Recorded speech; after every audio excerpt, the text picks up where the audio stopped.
We have no time to waste in Soccer We Trust YouTube fan because we were supposed to have U.S. men's national team legendary striker Brian McBride on the show, but he is AWOL, kind of like Charlie, once a week. So hit like and subscribe to show your appreciation for all of our energy and fun, and let's get after it. Yes, what is up, everybody? Welcome to Joe Maximore's favorite podcast in Soccer We Trust. I'm Jimmy Trashcan Conrad alongside Hollywood Heath Pearce and Charlie Chuck Wagon Davies.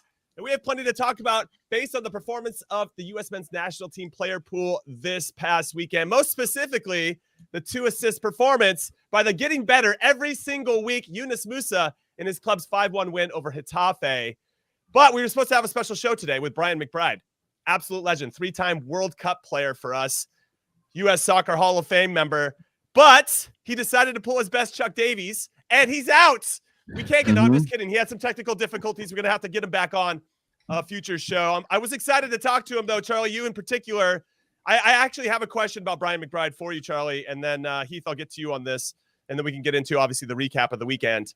But did you take anything away from Brian McBride's game that you could apply to your own, or do you think it just wasn't possible because you're half his size? Yeah, no, what I took, I think the most from watching Brian McBride every day in training was just the way he carried himself, just like absolute top professional, and the way he timed his jumps. Great. He had this body position to create the distance between him and the center back, or him and anybody that was trying to attempt to jump with him. He could lean back. It was almost like a lean back, and then that allowed him to. Oh, Charlie froze, Heath. Yep. He got the lean back. And he froze. You know what I mean? We called him out for so long throughout this holiday weekend for saying it was because of the holiday that now he's playing games to prove that he's got a weak internet connection. He does. You know what? Respect to Charlie Chuck Wagon Davies for proving that. All right. So McBride did play with Charlie in the 2008 Olympics. They did have a crossover. Did you ever crossover with McGrizzle, as we used to call him, Heath Pearce? No, I mean, going into 2006, right? Your World Cup. I just gotten called in the first time in October.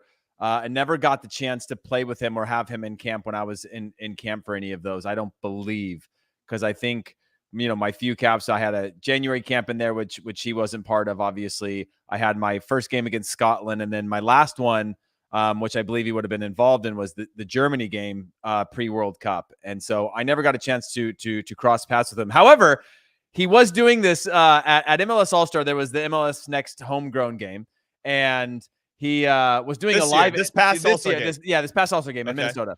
He was doing a live interview, which I didn't know was live, and we were just making our way up into the stands, and he was, somebody with like a stick mic and talking to him in the stands, and I just went and sat right in front of him, saying hi to Ernie Stewart and some other people, and not knowing it was live. And then one of my colleagues, our COO John, was like, "Hey man, people are sending me these videos. Apparently we just went and sat right in front of this live interview happening right now and didn't had no recollection of it happening." So I gave him the nod. He gave me the nod back when I was walking up the stairs.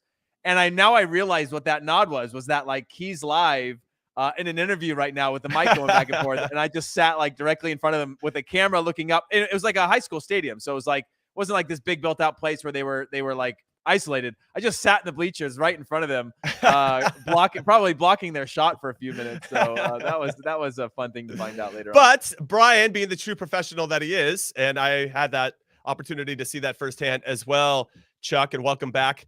That professional, Charlie, by the way, I'm not buying. You just pulled your internet plug to prove that you've got some internet connectivity issues to justify the 3-day weekend you took, saying there was no internet there. I get it. It's a good long con and it's well played, but I'm not buying it. Yeah. Well, I'm home now, so the issues are not the same on the Cape. I can promise. It's on Jimmy's end. Yeah, it's clearly. But in case I did miss out on the Brian McBride talk, I will say just his level of professionalism and his timing in the way he approaches every aerial duel is just second to none. I mean, Henrik Larsson is probably the only person I remember saying, "Oh my God, he can win anything." Whether the defender's 6'6", he is going to win it just because of his timing, and he gives a little bump, and that little bump in that causative situation, in that situation, puts the defender off balance and allows you to win And so I remember taking that from him, being like, okay, I can challenge anybody, whether it's Carlos Puyol or Lucio, and I do remember winning those challenges and thinking, thanks, Brian McBride. Yeah, the guy was unbelievable. I had the opportunity to play against him when I was very young, coming into MLS, and what was that, about 31? You were about 31, Jimmy, when you came into MLS? Yeah. I was such a late bloomer. I think in my first crack at MLS. Jimmy was on the young end of his career, around 29, 30. No. It was awesome. One of the things that he did, and I was going to tell him this if and when he comes on the show, and I'm sure he will in the future. Those technical difficulties are always a pain in the ass, especially on Labor Day. But what I'll say is when we were doing the handshakes before a game, he had said something to me essentially like, I think you're a good player, which I thought now in hindsight, maybe save that for after the fact instead of before the game. But I remember you get these. I hear him say that. Yeah, I'm not believing that one until I hear it. Jimmy's creating his own legend again. No. I'm just saying that you guys have had it too. Don't bullshit me. Hey, I want to shake your hand. When you get these little like pats on the back. I know I should do this after the game, but I gotta say, you're the best player I've ever seen in my entire life. Can I get your That's not what he said. Yeah. Listen, I was shirt right now. Take off your shirt right now. I was a no-name. Listen, I switched jerseys with him because I had to out of respect. I was a no-name young defender at age 31. That is that a you fire need these jersey? little moments of praise to kind of help continue pushing down that path, because sometimes you just don't get that. I'm working with a kid who plays for Minnesota United. Coaches don't even talk to him.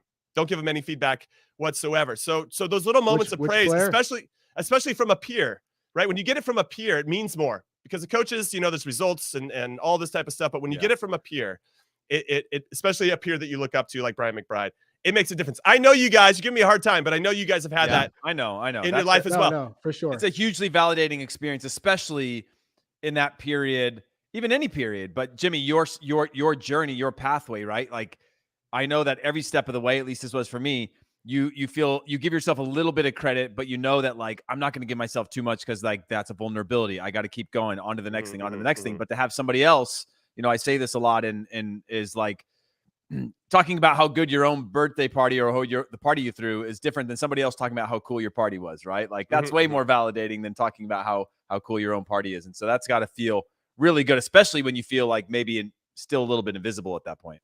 I was definitely invisible. Chuck, how about you though? Any people along the way that gave you that push?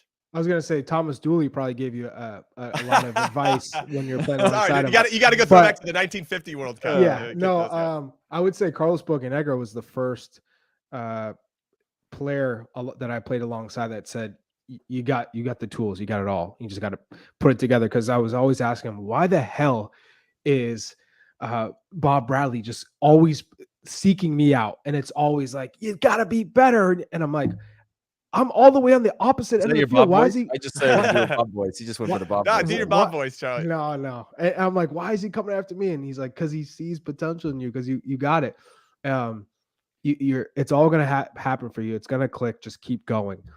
I remember him saying that, and then I'd say, in terms of before a game, Thierry Henry in 2011, it was okay. I definitely don't believe this, but keep going. I don't believe it. I don't know what's happening here. But by the way, I was at the Champions League final, Charlie. Thierry gave me his new phone number. It was like, hey, hit me up. How long are you in town for? I hit him up. He responded to me for a day. He stopped responding to me again, and he changes his phone number every 3 days. So there's no way we can track down whether your story is true. I before promise, a game, like, come on. Yes, before a game. Before the game, handshake.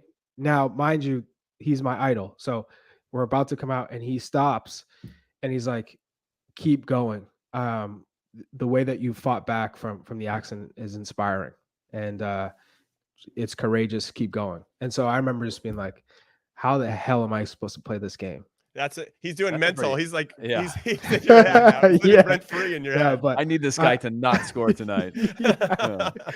But no, that I'd say those are the two big moments I think of with guys just talking to me, validating your where you are. Okay, let's put a button on this Brian McBride conversation. We get a good comment here from Jacob, who says McBride's diving header versus Portugal in the 2002 World Cup is one of my favorite memories.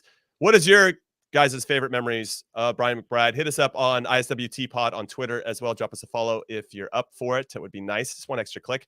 Heath, I'll come to you first. Any favorite moments? Maybe it's that one, that diving header, that moment that gave us belief against Portugal in the World Cup, which really kind of set us on our way to make our best run ever. Yeah, absolutely. I mean, that was my first time. I was on the East Coast then at IMG, and these games were happening middle of the night, and that sort of thing of like pulling these all-nighters to see those types of moments. But I'd say that the biggest memory I have of him, or moment of him, is just that when I visualize Brian McBride, he's got black eyes every time. I was gonna say, weirdly, like I see him as like like in my mind, I remember him as the same as I remember like boxers, like swollen eye, bleeding, and that epitome of like the intensity that you could see from him, where it just was like all over his face. That's just how I remember him, and that period of the U.S. sort of having to fight for every single moment of every game to get any sort of validity to how far we come now. That's just sort of how he sort of lives in my head,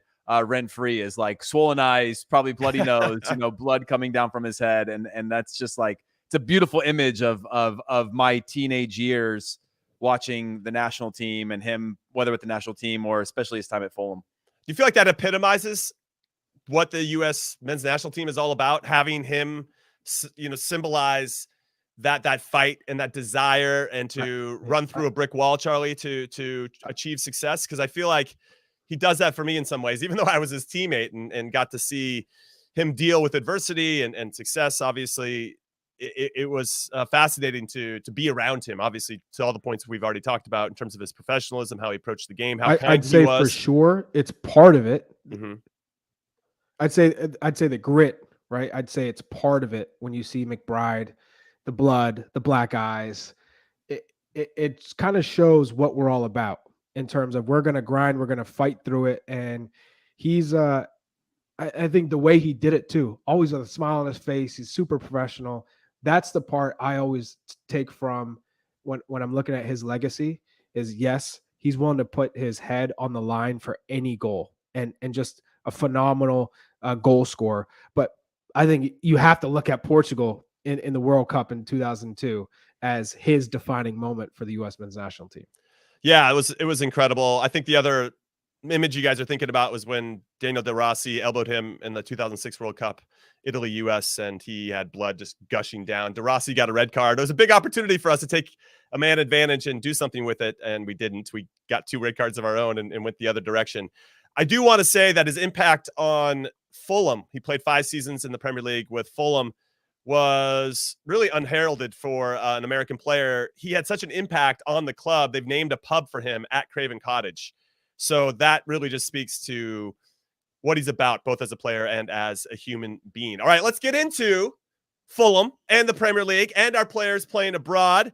Heath, I'm going to come to you. Christian Pulisic got the start. That was nice to see. Leeds a bit self-destructive in their 5-2 loss to Brentford, but Tyler Adams and Brendan Aronson both getting the starts again. Anthony Robinson gets hurt in their 2-1 loss to Spurs. That makes me a little bit nervous because we don't really have an adequate replacement at the left back spot as of right now for Anthony Robinson, or at least a natural left back that can back him up, that has been playing well. Sammy Vines, I guess, is an option. George Bello are the other 2 names, or the 2 names in total. Serginho Dest can play over there, but not ideal. Let's start with the Premier League. Any performances for you? Chris Richards didn't get to play against Newcastle for Crystal Palace.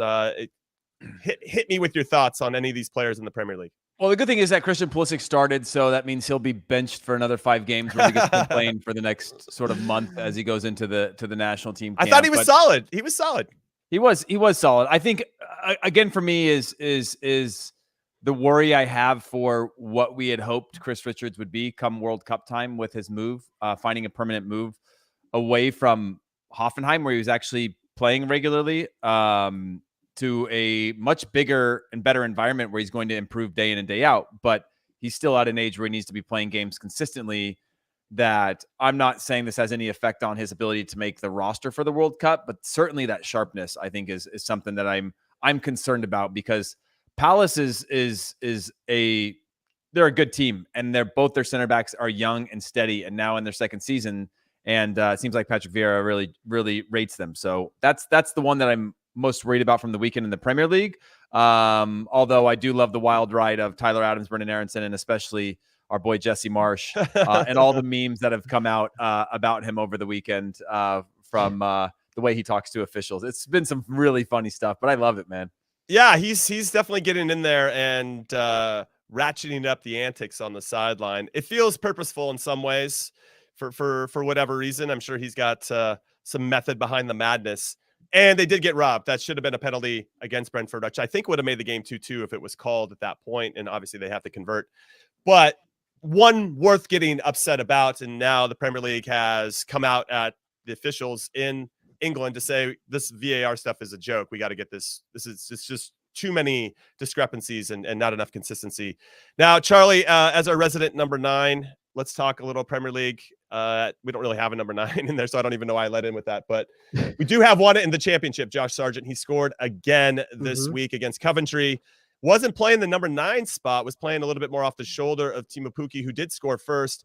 But Sargent does get his goal. It's his 5th goal in his last 4 games. I think that dude, well, I already had my bold prediction. I think he's going to book his ticket to Qatar, but I think for sure he's going to get called into the September window. Then he's got to make the most of his time. I do also want to add that Greg Berhalter had a sit-down interview with our friend Andrew Wiebe at MLS Extra Time. That full interview will get dropped, I think, on Wednesday, so be on the lookout for that. But there's already been a clip that's come out that's saying that Greg will not be calling in 6 strikers to the September window because there's just 180 minutes for those guys to chop up. So doesn't mean he won't bring 6 to a World Cup.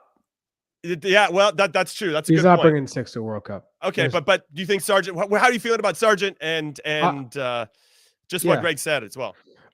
I'm feeling super optimistic about Josh Sargent. You know, you talk about being in the depth and being forgotten because he wasn't playing his position. So he came from this high start. Remember, he started the first game of World Cup qualifying on the road at El Salvador, right? To gone, just disappeared, right? Poof. He's had to work his way back up. Humbling experience. So I think from what I heard prior to, the World Cup qualifying campaign, he carried himself very highly, thought of himself very highly. And so this brings that perspective to all players that things can change in the matter of a second. Don't get too high on yourself. Don't get too low on yourself. So I think for him, going in with the right attitude and mentality this season with the championship has been awesome because he's just focusing on delivering, getting results, doing his job. Now playing as the 9, he showed, hey, don't forget about me. I have the quality. And we always knew he had quality, but putting it together, right? That's a whole nother thing. He's doing it in the championship. I think for certain he's earned a call up because Greg also knows he's had him in camp. He knows what to expect. He has international experience. And that's one thing that's holding Brendan Vasquez back. Out of all the possible targets playing at the 9, Vasquez is the only one who has yet to be called in. And that's going to hurt him. Hey, Jimmy, real quick. Charlie is saying don't be too high, too low, coming from a guy who was dancing and doing the stanky leg in the corner away from home at Azteca. That's different. In front of 100 million that's people. Different. You know what I mean? That's different because I was doing it. I was doing it. So all right. That's fair. It's one thing if you're not doing it and you carry yourself in a certain way and you're cocky but in a bad way. Yeah. Versus it's a small gray area. The difference between like riding high and doing it and not getting it done and feeling that same sort of almost validation or whatever the word is. I'll also say I never made it about me. I always want to do it with the group. You made it about an entire nation of Mexico. Totally. Tell me I didn't try to do everything with the group. That is true. Of course, that's true. That's true. Well, before we leave England, Austin Trusty is getting a lot of love from Birmingham City. He's been playing really well. I wanted to give him a shout out. So I'm curious to see if maybe he gets a call in September as well. He's been playing pretty solid, so I'll have to wait and see. Also, I just want to say that Brentford's coach, Thomas Frank, came out and said this about Brendan Aronson. Aronson what a player. He said, that's a top buy for Leeds. And I just think that he's a top player, which I thought was really high praise, especially given the fact that Brentford were kind of all over him at that point. And maybe Brendan didn't have his most impactful game, but still obviously made a huge impression on an opposing coach, which really speaks to his quality, which I think is very, very good. But keeping in that region of Europe, let's talk about Scotland because it was the Old Firm between Celtic and Rangers at Celtic Park, and Celtic absolutely wiped the floor with Rangers 4-0. Not a good day at the office for James Sands and Malik Tillman and all of Rangers and the manager Giovanni Van Bronckhorst. Now, Greg Berhalter was in the stands for that game. Heath, do you think that those two, and they all went to, and Cameron Carter-Vickers? Oh yeah, they're getting on the other side, crushed on the internet for going to dinner. They all went to dinner together. In the Celtic and Rangers players going to dinner with Greg, which I don't know why they're getting crushed. It makes the first thing you could have done is go and ask DeMarcus Beasley, should I go to dinner with the other side of town in Scotland? And DeMarcus would tell you, I don't think that would be recommended, especially around an old firm. But I get it. But you know, fans are gonna fans. A lot of history there, you know? That's a religion there. It is. Yeah, you got to be kind of thoughtful about that, and a little unfortunate. It looks like they got that photo taken, you know, from afar, so they clearly didn't know that was happening. And they got clapped, and that probably would have gone over differently if it wasn't like a 4-0 thrashing. So that too. Now, obviously, one game doesn't make or break a career, but when you have players like Malik Tillman and James Sands who are still in the bubble, Charlie, losing 4-0 in your biggest game of the season so far. I know that they did well against PSV and they showed well in those games, but this was a big one, and it was in a hostile environment, and they just didn't show up, and they didn't have the impact that we were hoping that both of those players would have. I can shine some light on this situation because when I was playing in Sweden, just before the World Cup qualifier in Chicago against Honduras before Confederations Cup, we were playing against Alejandro Bedoya's Uruguay team on the road, and Bob Bradley was in the stands. I was a little nervous. I knew I had to show out because, hey, I was playing well, but you have to impress. We lose the game. I elbowed this defender. I was lucky not to get a red card at the moment. They went and reviewed it. I got a red card retroactively, 5-game suspension, which I never served because I was sold to France. But I would say, not too high, not too low, Jimmy. Not too high, not too low. No stanky leg after the red card, dude, or what? It's not necessarily you having to. Bob Bradley just wanted to see me live, see how I approached the game, my runs, the way I thought. So it wasn't necessarily the result, because let's say James Sands and Malik Tillman, it wasn't necessarily their fault that they lost 4-0. Maybe there's a couple of mistakes here or there. He just wanted to see how they move, how they thought, how they press, because Greg obviously is a huge fan of the press and how you pressure, how do you react, how do you move off the ball. So he's watching all the little things, not necessarily the big picture in terms of, all right, what's the result, A, B. It's the little micro movements within the game. Yeah, well, with regard to some of the Celtic goals, James Sands, and one in particular, I think it was the third goal for Celtic, could have done a little bit better, got caught ultimately ball watching, and the guy slots it in at the back post, his mark in particular. Those are the little things. Those are the obvious little things. But to your point, yes, there's obviously these other, in terms of how they're staying connected, how are they organizing, how are they moving, how is Malik Tillman pressuring, where is he pressure, how's his energy, right, when he loses the ball, all those little things that you can't really see when you're watching on television. So yes, I completely agree with you on that, and we'll see if those two guys get called in particular, and whether that performance worked against them, or if it confirmed some things that Greg already had, in mind, or maybe it didn't matter. He just wanted to see. Can we talk about my favorite player? Yeah, shoot. Yunus Musah. Let's do it. Let's move over to Yunus. What a performance! And to answer William, and Greg was there, by the way. Greg was there too. 3 or 4 strikers. I think they bring 4. To the September window. Hey, Greg's got to be flying private, huh? To the World Cup, I think 4. September, I think 4 too. A starter and a substitute. But Yunus Musah, the man is a baller, because remember, we always talked about a final product. What's that last ball? The last goal he scored last week that got called off. Yeah, we didn't even talk about that last week. What? Bad. Yeah. What a blast. But the first assist, the second one was great, because you can say, oh, Timothy Weah or Brendan Aronson is making that run and he finds them coming in. But that first assist on the second goal, oh my God. Yeah. The chip clip pass? Yeah. Had to be perfect. That's a tight space to get that up and down.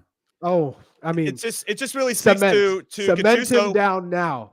Gennaro Gattuso, you got to start him. Yeah. Gennaro Gattuso, which is interesting, because when Gattuso left Italy, he obviously got, parted ways with Napoli, then took Fiorentina for like 20 days and decided that's not for him. And then he popped up at Valencia. I was like, I don't know, man. I don't know if this is going to be a good fit.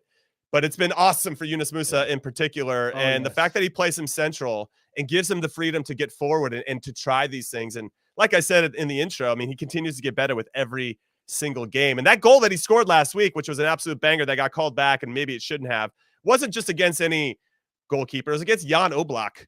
You know what I mean? Is that right? From Atletico Madrid? Is that who they were playing? Yeah. So that just speaks to like, that guy's like 8 feet tall. So it's pretty ridiculous. But Musah is another player that I think has really cemented his status in the team. And starter, now can we just wrap him up in bubble wrap and not let him go? Because, he's another one where I'm getting a little fearful. And actually, while we're speaking about injuries, let's do a good and a bad. Heath, the good, Gio Reyna got 7 minutes for Borussia Dortmund to hold off their thing. I watched all 7 minutes, or 10 minutes ultimately, some extra time. He didn't have one touch in the attacking half for Dortmund, but they were holding on to a lead, so it was kind of natural for them to sit back.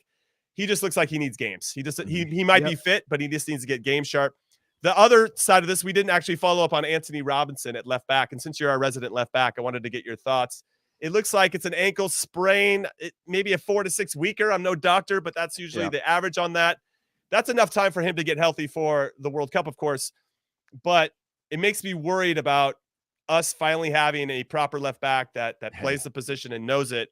And now we could be a little thin if he gets hurt. I mean, this is it. Everything we've talked about it. We've gone around our depth charts and never have we put a second left back on the left side. Now you have an opportunity to say who could step into that, right? You got Sam Vines, who's been playing really well. Royal Antwerp, by the way, have a very good team, and they're top of the league right now. And he's 7 wins out of 7, by the way. Yeah, and it's basically them and Genk with Mark McKenzie's team just behind them. But Sam Vines, they've got a lot of Toby Alderweireld. They got a lot of good players playing at Royal Antwerp. I don't see how they're not going to run away with the league this year in terms of, if you look at their roster, I'm blanking on some of the names, but names that you would recognize from around Europe playing for them this year. So he's one that I think you obviously have to give that opportunity to, quietly going about his business, and now has a chance to show that progress, right? We talked about this last week, but that progress of, okay, I've taken this challenge. I've gone to Europe. I'm now in this environment. Now, can I go to the next level? Can I, 1, increase my consistency as a player, but 2, bring out more of this untapped potential and shape this into being a competitive player at the national team level. So he's one for sure in terms of that left back position. And one that we need to try, because maybe you do want to have, maybe it is a reminder to Greg when you've had somebody like Anthony, because he's young, because he's kind of got that engine to him that he's not going to get hurt, that overnight you can lose all that. And that's why you end up seeing so many players play in a World Cup, because of rotation, because of opponent base, because of, injuries that could happen both before and during the World Cup. So certainly one that I think we need to take a look at. Yeah, 100%. And I think because of Anthony's injury, it does force Greg Berhalter and his staff to look at who the potential backups could be that actually play that side of the field. Obviously, we just talked about Sammy Vines, but George Bello just came on in the 83rd minute for Arminia Bielefeld in their 1-1 draw at Darmstadt in the second Bundesliga this past weekend. A little unfortunate he's not the regular starter. I think that would probably help his cause quite a bit if he was getting regular minutes, but if he's only coming off the bench, I don't suspect we're going to see him in the September window. But Sammy Vines, I don't know. It might be worth a flyer, as Heath is saying. All right, now let's talk about Germany a little bit, because not only Gio Reyna, Charlie, but Jordan Pefok. Big game, Union Berlin versus Bayern Munich, and he's not even in the 18. Apparently, he's got a muscle injury, and that was so devastating for me because I was so excited to see him to go up against, obviously, the best club in Germany. It's one of those things where you're like, this is all I need. Play against Bayern Munich. Right. Exactly. And this is the test. This is it. So it's unfortunate, but it also shows just what a squad he's playing with. I mean, they drew Bayern. That doesn't really happen all that often. So he's playing on a good team. This is an opportunity. I think you have to call him in. You have to call him in. It's September. You're playing on a top Bundesliga team, and you're producing. It would be mind-boggling not to give him another look. Yeah, I agree. Right? 100%. Yeah, I think you have to give him another look. Another player in Germany that maybe's on the precipice, Heath Pearce. Joe Scally played 82 minutes for Borussia Mönchengladbach. They lost 1-0 at home to Mainz, though they did get a red card prior to giving up that goal. So you bring in Joe Scally into these September games? Yeah, absolutely. He's just a player that if there's room within your numbers even if it's outside of your plan, he's, to me, a national team, camp, or pool player. He might not make your final roster, but he's a player that's young and he's playing consistently. You want to keep him close to the team. You want to keep sort of measuring him and his progress. Not saying he's quite there yet, but he's playing every week in the Bundesliga. So you got to give him a look. Would you guys put him ahead of Reggie Cannon right now? Because Reggie Cannon didn't do well in the last friendlies in the summer. So I'm curious to know if you guys think he's eclipsed Reggie Cannon right now, and probably Yedlin and Dest still ahead of him. Eclipsed sounds like a big step. I don't think that he has. I think that there's a trust that Greg has with certain players, and I get the sense that Reggie Cannon probably has more of that trust from Greg and his coaching staff than Scally does. But I think that Scally can easily maybe eclipse him in this camp if he gets the minutes to go out there and prove himself. Again, I just don't know if he's going to get those minutes. As Greg alluded to, there's only 180 minutes for players. And are you going to give it to Scally, or are you going to give it to Dest to kind of like get back into the team? Now, Dest went to AC Milan at the end of the transfer window. He didn't play in the Milan derby this past week, but maybe Champions League for Milan. But yes, I would throw it back to you and say, at what point does your club form trump trust? In terms of both of you, let's say you came in, Bob's 100%. Like, nah, you're not good. I'm not rating you. And the next thing you know, you're killing it with your club. And it's just undeniable that you're like, hey, the guy's, he's doing it every week with his club. Right. I got to call him in. Well, I think that's why I'm thankful for us to have, and everybody else, every other nation in this, to get that September window. So you kind of get that maybe some final questions answered. As Greg alluded to in the brief thing that I saw, some people are going to be heartbroken. They're going to feel like Heath Pearce. Sorry, Heath. I had to bring up old stuff, Heath. Heath is not. Is he out of his mind? I'm taking that really well right now. Heath, is he out of his mind? He is out of who? Me or Heath? Anyway, yeah, that was I went below the belt on that one. I apologize to Hollywood Heath Pearce. Oh, Mihailovic. Hey, Jacob Higdon in here is going ham with some of these. He's saying Gio would not be called in right now based on form. If the World Cup was coming up next week and rosters had to be submitted today, Gio would not make the squad. He's making the squad. He'd make the squad. I just don't know if Gio Reyna. Come on, Jacob. It's Gio Reyna. He ran past 46 players on Mexico. You can see what his quality is. Mihailovic is balling, though. I'll give you that. He is balling. Yes, he is. We'll see if it's too little too late for him and the Brandon Vasquez of the world to see if they can get into this 26-man roster. He got injured last camp, right, Mihailovic? Didn't he get injured? Yeah, he did. Injured. So he did get called in. He did get called in June. All right, we're going to take our first and only break of In Soccer We Trust. When we come back, we have our first repeat guest on the show. It's Sac Republic's general manager, Todd Dunivant, who's going to be previewing the big U.S. Open Cup final that's happening on Wednesday. Don't go anywhere. The UEFA Champions League. 9 months of heart-stopping, hold-your-breath acceleration. While Mbappe shines in the city of lights, Benzema's racking up the hat tricks, and the Reds want more magic in Liverpool. This ain't amateur hour. This is the best of the best of the best. This is the UEFA Champions League. Stream every match live on Paramount+.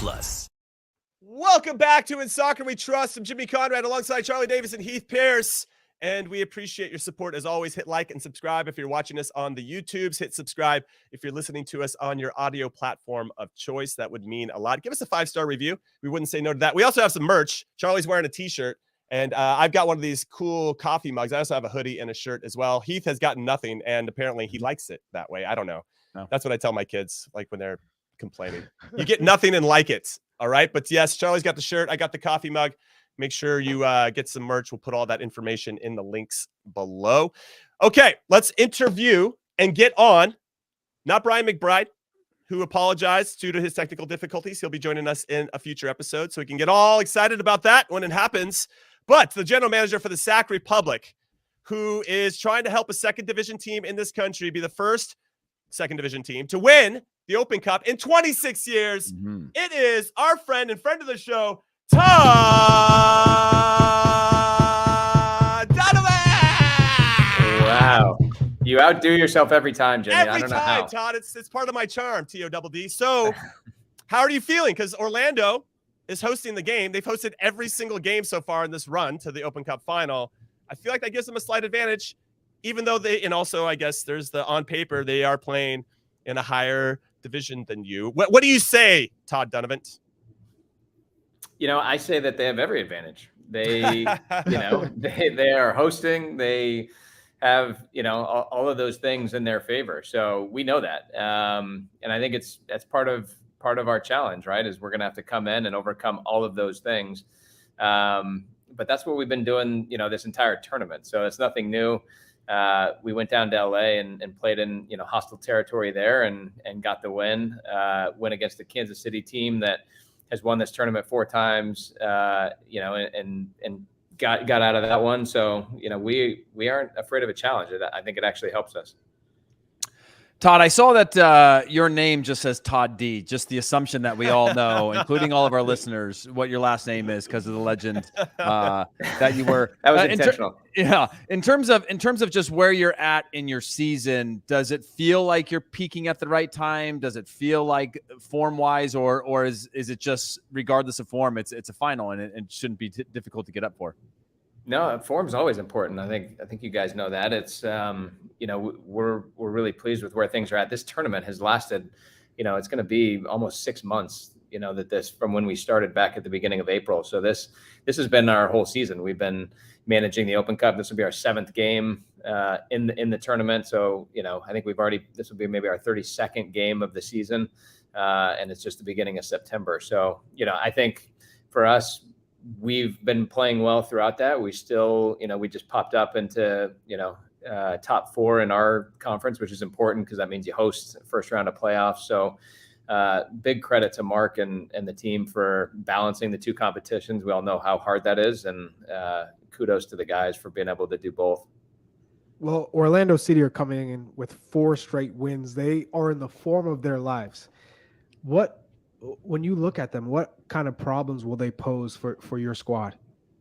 Yeah, they are. I mean, they're the hottest team in MLS right now. 4 straight wins, comeback wins. They're coming off a big win against Red Bulls in the semifinals. So they're flying. There's no question about that. I think we've certainly kept an eye on it, and they pose a lot of problems. I think one thing we have to be ready for is, the physical stuff behind the ball. We've noticed, especially in the Open Cup, they're not afraid to push the limits. There's no VAR. There's, a little bit of a different setup, and they're going to try to push the limits behind the ball. We got to make sure we're ready for that and don't fall for any of those, antics. We got to be ready.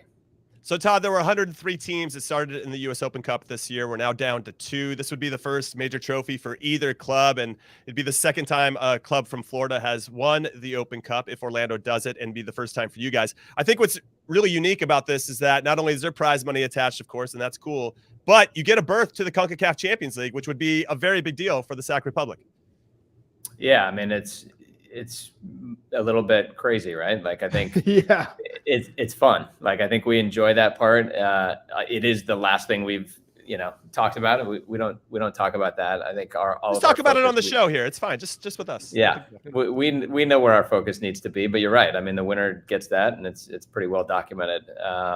So, for our guys, it's about coming into I think 25,000 fans, sold out game.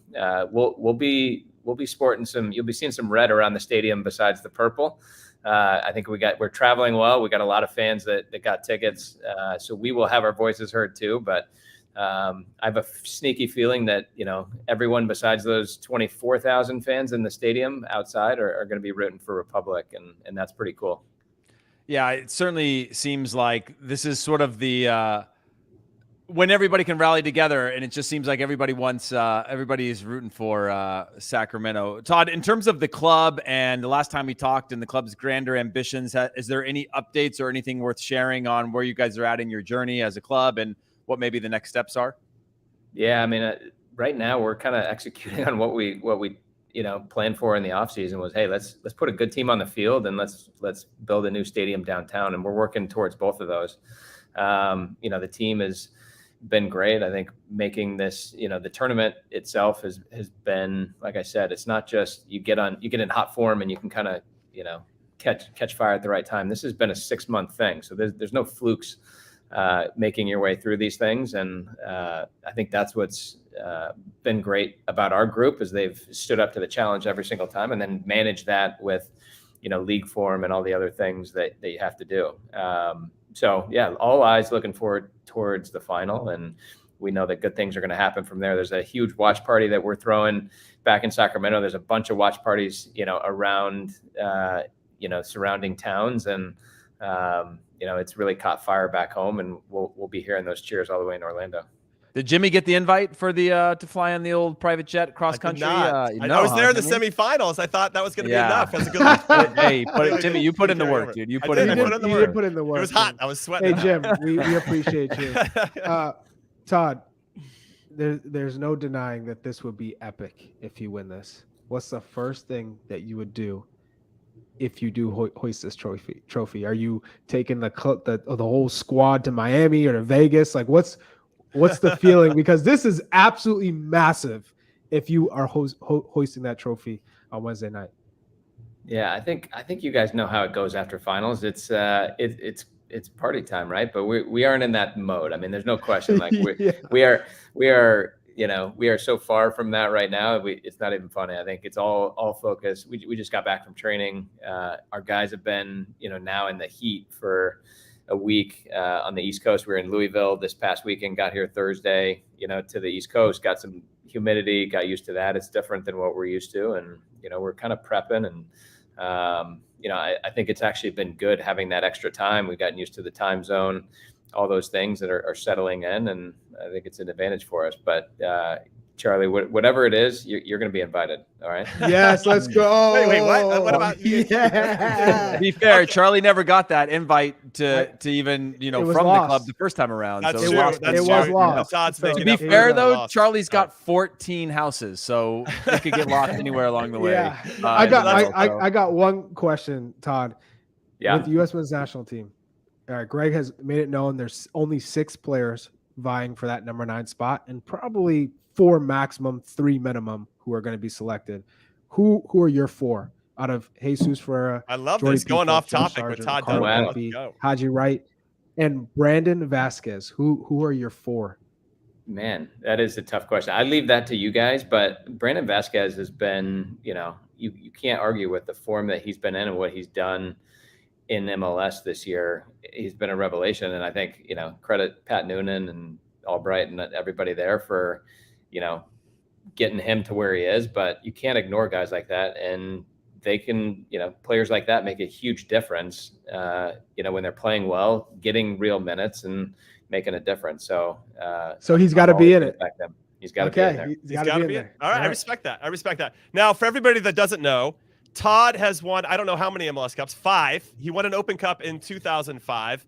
He's won Western Conference Championships, Supporter Shields, all types of different stuff. Is there a final that you've ever lost, Todd Dunivant, as a player? Yeah, I think you know the answer to that. There's definitely been a final. We lost one in 2009 to Real Salt Lake. Right. Jim was the coach then. Hey, that was when Real Salt Lake made the playoffs on the last day too. I think, right. and ran all the way through. Yeah. It was one of those seasons where Salt Lake, I think we even saw them in the airport a couple months earlier in, one of the, like in Chicago or something. We were both on layovers in Chicago, and they're saying, yeah, this season's over. We have to pretty much win out. They do win out. They do go all the way. And we were counting our blessings before the game was over, and we weren't ready for what happened next. And, Ramondo and PKs is not a good thing. And he ultimately made the difference for them. Was that Sabarillo and Espindola? Was that RSL? Yeah. It wasn't, I don't think, I'm trying to remember.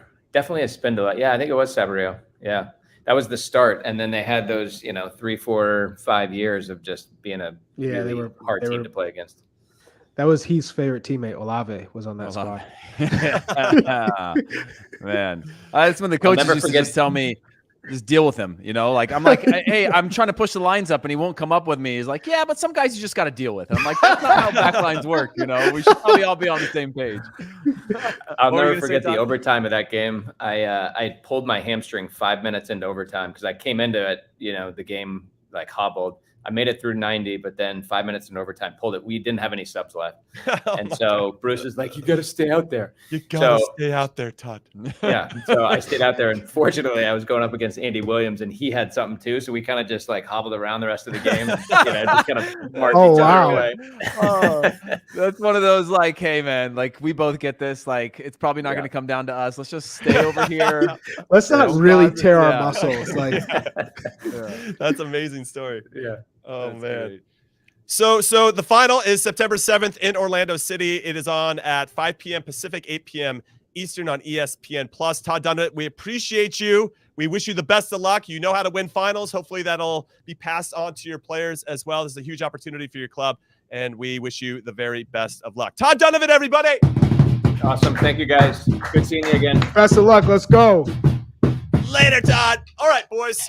Let's talk about a few more players. Yes, let's do it. We didn't get an opportunity to do a full lap. Jimmy, real quick. What, It was just good to see Todd get his last words in before someone just cut him off at the knees. So it's always every time a guest is leaving, Jimmy, I just wait for that 3-second gap where you give them the thank you and the drum roll, and they're waiting to be able to say thank you back. And are they going to make it through this like round of waiting? And my hands Todd, start final sweating. Where thoughts. I go, man, is this guy going to get there or no? Is he going to get his final words in or no? No. But Todd survived that one, and I'm proud of. Incredible. Shout out to producer Alex for always doing the early cutoff. Todd, final thoughts. All right, now cut him off. So let's get to the U.S. men's national team, guys. We haven't been able to speak to. I love it. Todd's a legend. Yeah, I love it too. Actually, before we get there, I should have put a button on that conversation. What do we think how do you think that game's going to play out? Charlie, I'll come to you first. Who do you think is going to win? Of course, you got to come to me first. I mean, Orlando. It's all stacked for Orlando at this point. I would have said a month ago, Sacramento taking this, but Orlando are in form right now, and they know this is their season. Yeah, they're probably going to make the playoffs as well, but ultimately the first trophy that they can guarantee themselves with a win is this game. I don't see them losing. I don't. Yeah, Heath, you feel the same way?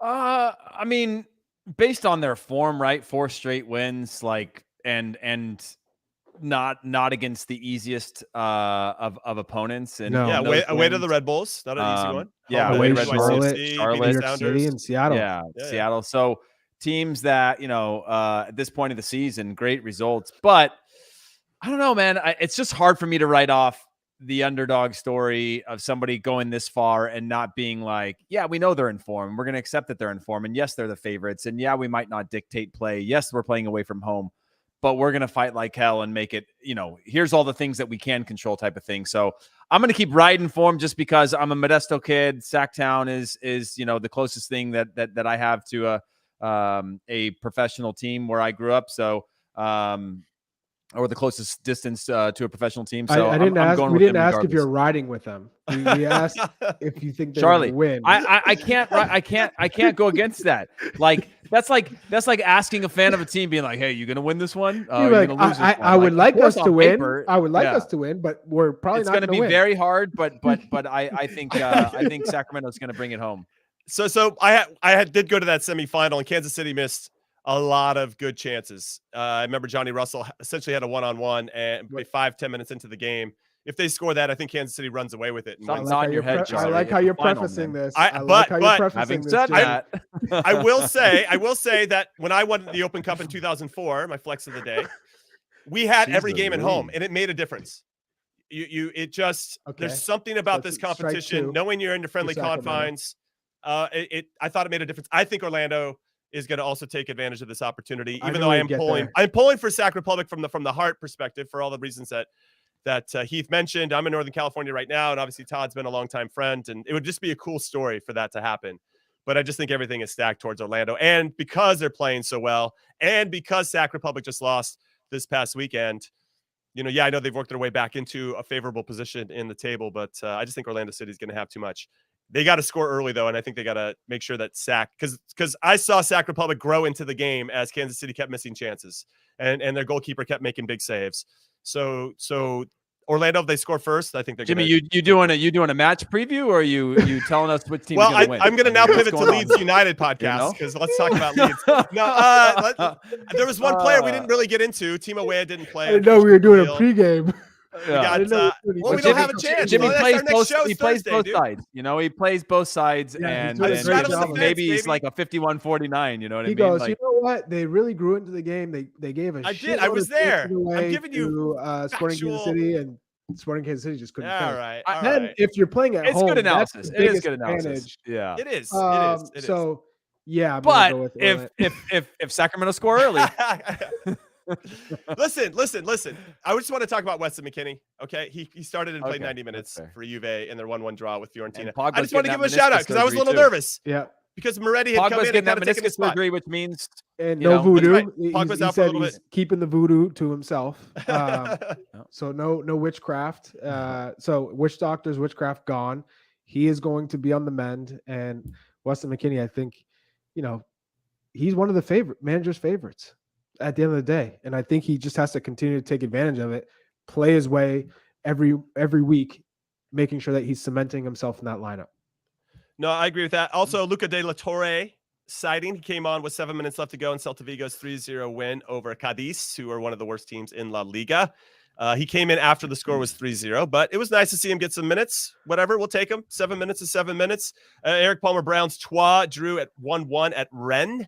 And we had Mark McKenzie's Genk draw 0-0 at home with STVV in Belgium's top league. There is one player, though, that I think we need to discuss. And Charlie, I do want you to give us a game. No, his name's Noel Buck.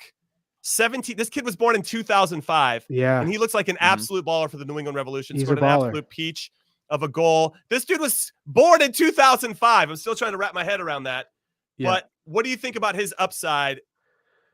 Because I think it's pretty good. And what is his best position?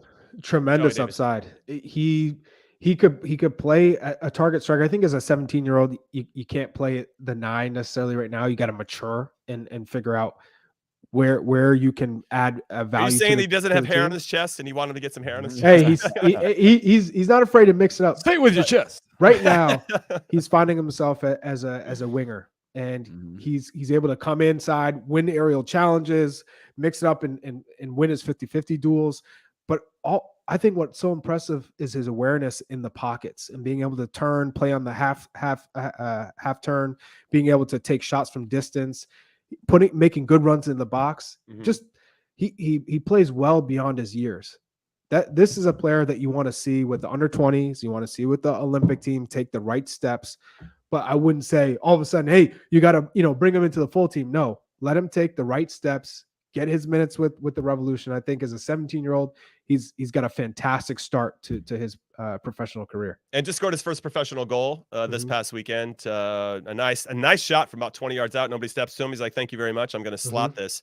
That's a good quality to have. And to your point, I really like his composure in those tight spaces on the half turn. I think that's a good sign that of a player that's got a lot of confidence and obviously a bright future. So we'll keep an eye on Noel Buck for everybody. Heath, I'm going to come to you. Final thoughts, because we're towards the end of the show. And we're going to have Brian McBride on in the future. Apologies again. I know that we build this show with having him on. There was some technical difficulties, and he's promised to come on in the future. So that'll be fun and exciting. What about Cameron Carter-Vickers against Real Madrid tomorrow? Yeah, that's coming up. That's exciting. We got Champions League starting this week. Hey, Charlie, if you haven't, Jimmy just put out his Champions League preview on his YouTube channel. Did. So go and check that out, Charlie. You should. You probably get smarter, Charlie. I'm here for you. All right, let's go. Let's go. But my final thought is, again, the I know we mentioned it earlier on, but just Balogun, I don't know what his plans are from a national team standpoint. I'm not saying that it makes sense where he's at now to make a commitment without certain guarantees, but this guy's continuing to do well, and he scored a goal. Never going to play over Harry Kane. To tell you that right now. Yeah, that's what I'm saying. Like if you're Yunus Musah, yes, you can see why England liked him, and I think he could play for Italy too, right? But like, you also see your opportunity. You see a growing team. You go, man, over there is nice. Whereas, man, fit anywhere else is going to be real tough. So he scored. I think he's got 5 goals, maybe 5 or 6 goals with Reims so far this year. And so that's one that I'm just keeping an eye out for. And then Tim Weah with the foot injury, just kind of wondering, I don't know if either of you guys, when he's back, is he back soon or what's the deal? He told me he's fine. So I don't know what that means. So it'll be. Well, he didn't make a move, so he's stuck with Lille then for the rest. of at least till January. That's interesting. I'm kind of curious about that because he's been noticeably absent from Lille. This is Timo Weah we're talking about. Also, because the Champions League is upcoming, we have 11 U.S. men's national team players in the player pool in the Champions League this season. We got John Brooks, who'll be playing with Benfica, Cameron Carter-Vickers with Celtic, Timmy Chandler, who did come on as a sub for Eintracht Frankfurt this past weekend, Josh Cohen, who plays for Maccabi Haifa, Serginho Dest for AC Milan, Weston McKennie, Owen Odesoti for Club Brugge, Christian Pulisic, Gio Reyna, and James Sands and Malik Tillman for Rangers. And to your point, I think the one I want to see the most is Cameron Carter-Vickers because Celtic host Real Madrid tomorrow. So if you want to make some time to see one of our players that's on the bubble, if he can get Karim Benzema in his back pocket, Charlie Davies, then I think he's definitely going to cement his status for the World Cup roster. For sure. If he has a good game against Real Madrid, you can cement him into the World Cup team. But do you think? I know we're at final thoughts, but do you think that it's about that against the Real Madrid, or do you think it's about the small details? Right? I don't at all. I'm just saying it's more. I guess it can illuminate. Yes, it's more evidence right. for everyone to say, hey, the proof is right there. The guy has got to be one of the top 4 center backs in this pool. You've been in rooms with coaching staffs or even with other players like Cameron Carter-Vickers they're going to be, if he's on the fence, you're going to have a couple maybe people on the coaching staff going, I love these parts of his game. And then you got the other side going, but he's not good at X or whatever it is. If he goes and plays well against Real Madrid, that could kind of turn the doubters into, all right, I guess I can get on board with this guy. And then it just kind of gives more confidence to the people that already believed in him. So I think these moments matter. And just like Tim Ream this past weekend against Harry Kane and Tottenham, did he do enough in that to show not only in the little things, but just the big things as well, making the plays that limited Harry Kane's influence, which it didn't. He ended up scoring anyway, but in a 2-1 loss for Fulham. But I do think it makes a big difference. Anyway, we're done. That is the show. In Soccer We Trust. We put in a shift today. An end. We did. We put in a great shift today, obviously recapping everything, previewing you guys for the big week up ahead, both in Europe and for the US Open Cup. We'll be back with you guys on Thursday. That'll be 12 p.m. Pacific, 3 p.m. Eastern. And then, of course, on Friday as well, which starts at the same time as this show. So on behalf of producer Des, producer Alex, Hollywood Heath Pearce, and Charlie Chuck Wagon Davies, I want to say thank you so much for listening to In Soccer We Trust. And please take a minute to leave us a rating and review on your favorite podcast platform. We're on Apple Podcasts, Spotify, Stitcher, any way you listen to your podcast. We're also available on video, so subscribe to our YouTube channel. And that is it. I'm Jimmy Conrad saying thank you for listening and watching. We'll see you next time. Later.